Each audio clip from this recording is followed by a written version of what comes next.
बचपन के बारे में मुझे पता चला कि आपकी माँ आपको रामायण और गीता ये सब सिखाया करती थी। आप अपने पड़ोस में जो है दिल्ली में रामलीला में किरदार करते थे, फिर अपने जी टीवी के रामायण में राम का किरदार भी किया। तो एक यात्रा राम से शुरू होकर बुद्ध की तरफ आई। क्या कारण रहे, क्यों आप बुद्ध की तरफ बढ़े?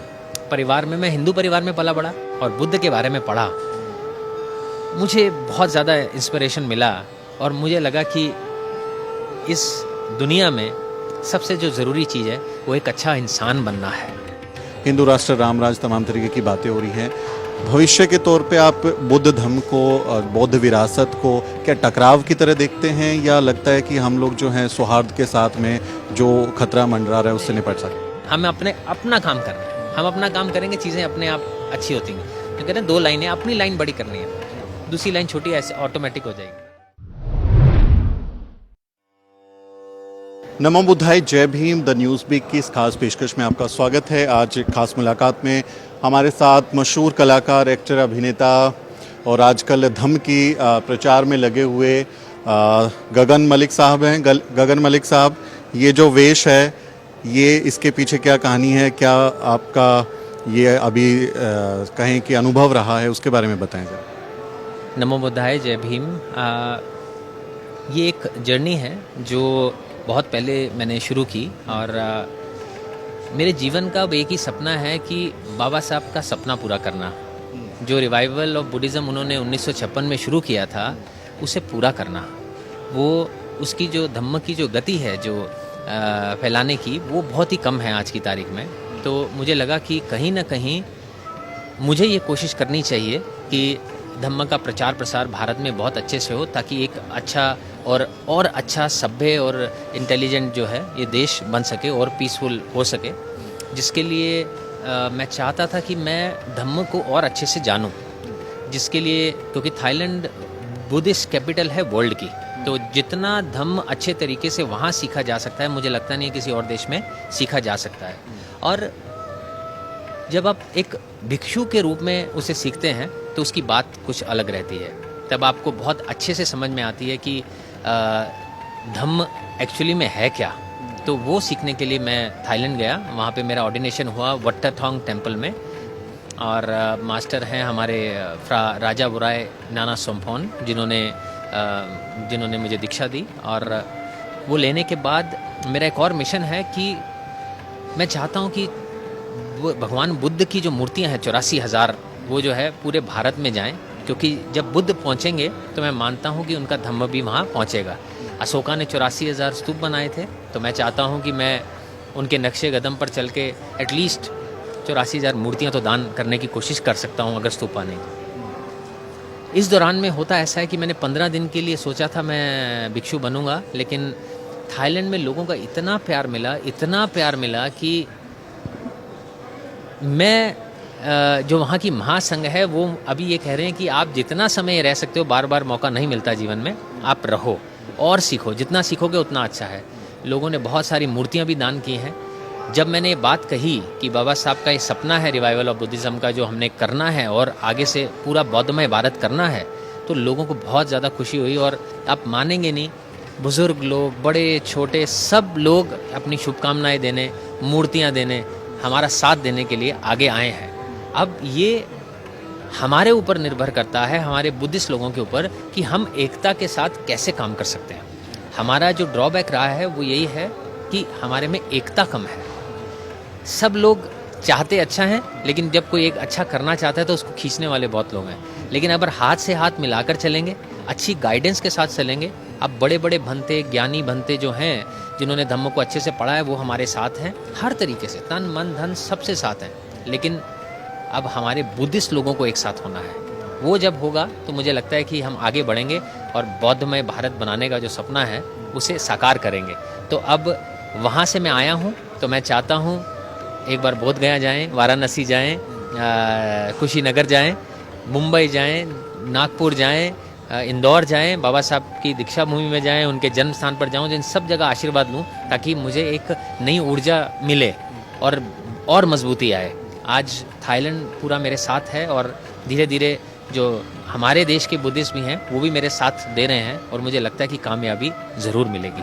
थाईलैंड में सामनेर पबजा का शिविर कैंप लिया है, उसमें क्या कुछ सीखा बुद्ध के बारे में, जो धम्म है उनकी शिक्षाओं के बारे में, क्या कुछ नया अनुभव वहाँ से सीखे? देखिए, पहली चीज़ तो बहुत ज़रूरी है। देखिए, जब धम्म की बात करेंगे तो बहुत सारी चीज़ें हैं, कुछ पहले से जानना करना। अगर मैं यहाँ धम्म की बात करूँगा तो बात लंबी चली जाएगी, है ना। प्रेजेंट में जीना सबसे इम्पोर्टेंट है, माइंडफुलनेस के साथ। सती, समाधि और पन्या, ये सबसे इम्पोर्टेंट 3 चैप्टर हैं बुद्धिज़्म के।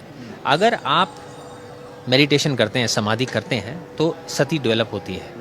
माइंडफुलनेस जब होती है, कॉन्टिन्यूसली आप माइंडफुल रहते हैं, तो विजडम आता है, और जब विजडम आता है तो आपको ज्ञान की प्राप्ति होनी शुरू हो जाती है। आप सही इंसान बनते हैं, सही राह पर चलना शुरू होते हैं, और धीरे धीरे निर्वाण की ओर बढ़ना शुरू होते हैं।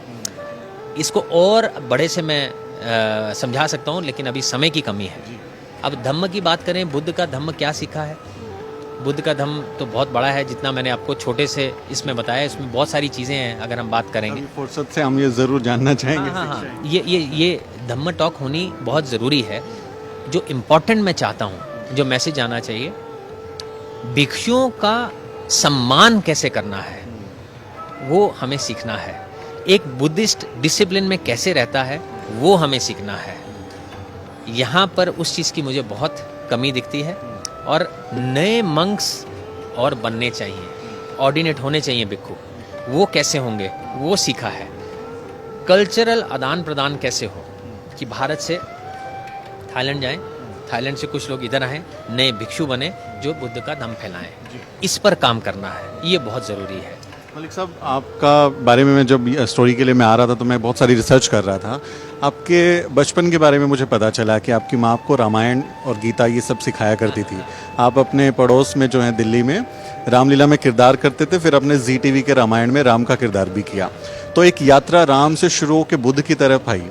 क्या कारण रहे, क्यों आप बुद्ध की तरफ बढ़े? परिवार में, मैं हिंदू परिवार में पला बड़ा, और क्या कहते हैं, जो राम का किरदार मिला वो एक, उनका मानना था, एक छवि ऐसी, एक शांत स्वभाव के थे राम, और फीचर्स उनके जैसे थे, तो वो एक एज एन एक्टर जो मेल मिलाप होता है उसमें बहुत मिला। और जब भी मैं कोई किरदार करता हूँ तो उसके बारे में पढ़कर उसे स्टडी करके अच्छे से करता हूँ। मुझे अच्छा लगा, वो किरदार किया मैंने। और बचपन में बहुत बार रामायण की, रामलीला में भी राम करता हूँ, वो मेरा काम है, मेरी जीविका है एज एन एक्टर।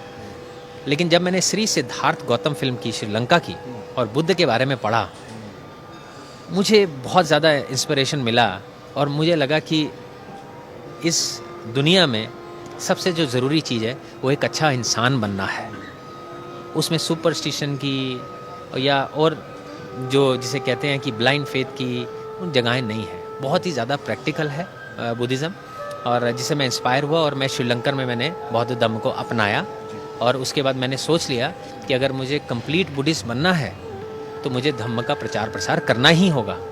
तो इसलिए मैंने बौद्ध धम्म अपनाया। जैसे ही मैंने वो फिल्म की और पढ़ा, मुझे लगा इससे बड़ा खजाना इस दुनिया में और कोई नहीं है। क्योंकि आपके पास समय की कमी है तो एक आखिरी सवाल ले रहा हूँ छोटा सा। अब बाबा साहब डॉक्टर अम्बेडकर की बात कर रहे हैं, बुद्ध के धम्म संदेश की बात करते हैं, लेकिन वर्तमान भारत की जो राजनीति है वो एक खास विचारधारा की तरफ जा रही है, जिससे हमारा लगातार टकराव होता है। हिंदू राष्ट्र, राम राज, तमाम तरीके की बातें हो रही हैं। भविष्य के तौर पे आप बुद्ध धम्म को, बौद्ध विरासत को क्या टकराव की तरह देखते हैं, या लगता है कि हम लोग जो हैं सौहार्द के साथ में जो खतरा मंडरा रहा है उससे निपट सकते हैं? हमें अपने काम की तरफ देखना है, तो दूसरा क्या कर रहा है उसके बारे में अभी नहीं सोचना है। अगर आपका माइंड प्योर है, आपका दिल सच्चा है, आप सच्चे मन से जो काम करना चाह रहे हो, तो आप सक्सेसफुल होगे ही होगे, जीत आपके कदम चूमेगी। अगर हम इसमें हेट्रेड और जेलसीज में चले गए कि वो ऐसा कर रहा है तो हम ऐसा करेंगे, इसने ऐसा किया तो ऐसे किया, तो वो बुद्धिज़्म नहीं है। बुद्धिज़्म इन चीज़ों से परे होना सिखाता है। हम बुद्ध के धम्म की बात करेंगे और बाकी जो है राष्ट्र पर छोड़ेंगे कि उनको शांति का मार्ग कौन सा दिखता है। हम अपना काम करेंगे धम्म बांटने का, प्रोपोगेशन ऑफ धम्मा। जो बुद्धा की टीचिंग्स हैं वो आपको एक अच्छा इंसान बनाती हैं। वो आप भले हिंदू हैं, मुस्लिम हैं, सिख हैं, क्रिश्चियन हैं, आप बेहतर हो इंसान हो जाएंगे, उससे कोई फ़र्क नहीं पड़ता आप कौन से धर्म के हैं। तो उसका प्रचार प्रसार हमें करना है और उसके लिए हम आगे बढ़ेंगे। हम जो बुद्ध की टीचिंग्स हैं, बुद्धिस्ट और नॉन बुद्धिस्ट सबके पास लेके जाने की कोशिश करेंगे, वो सपना है।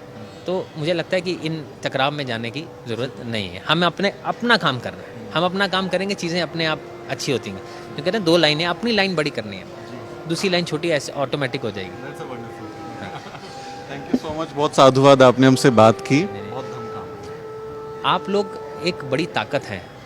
आप जब देश विदेश तक ये चीज़ें लेके जाते हैं तो भी इसे भी मैं एक तरह का प्रचार प्रसार कहता हूँ, जो भी एक अच्छा बुद्धिस्ट होने का प्रूफ देता है।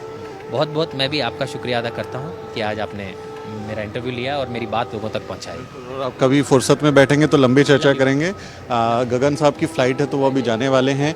इस चर्चा पर गगन साहब ने जो बातें बताई हैं धम्म के बारे में, उस पर आपका क्या कहना है कमेंट में लिखें और हमारे चैनल को ज़रूर सब्सक्राइब करें। मेरा नाम सुमित चौहान है और इस वीडियो स्टोरी में मेरी मदद करें मेरे सहयोगी मोहित। फिर किसी वीडियो में मुलाकात होगी। नमो बुद्धाय, जय भीम।